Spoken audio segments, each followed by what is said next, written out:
Workers in the UK carry out largest strikes in generations.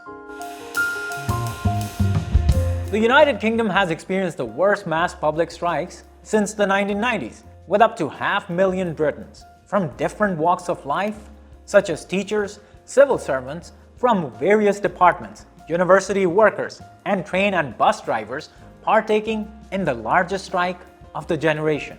The mass protest comes as the UK is experiencing the worst inflation in all of the Europe and the highest among the G7 group, and reels under political instability caused by economic woes, with the UK changing multiple prime ministers in a single year. As UK's inflation rose above 10.5%, the pay rise in the public sector increased by only 2.7%, while the private sector increased salaries by 6.9%.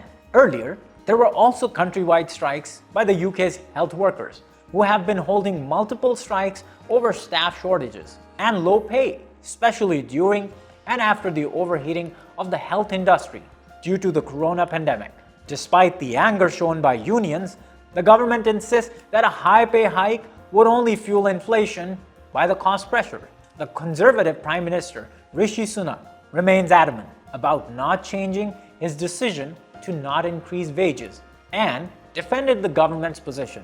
Not only the UK, but the entire Europe and the world is experiencing high inflation in the aftermath of COVID, the Russia-Ukraine war, and high interest rates, which have collectively led to food shortages and disruption of supply chains. In the interconnected world with interlinked supply chains and industries, any regional problem translates into a world problem.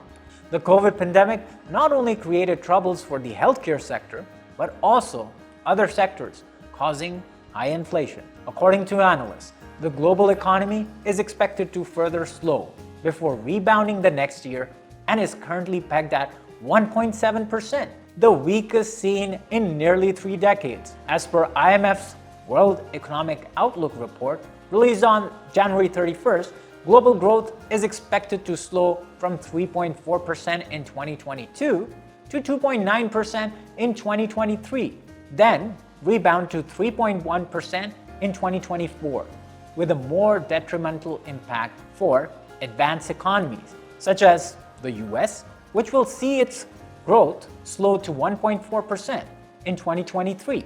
Global inflation saw an upward trajectory at 6.9% in December 2022 and will likely reduce to 4.4% by the end of 2023.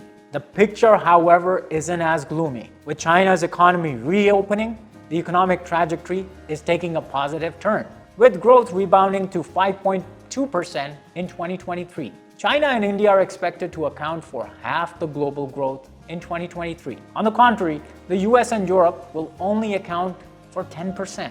I'm Usama Nizamani, and this was your Daily Dispatch.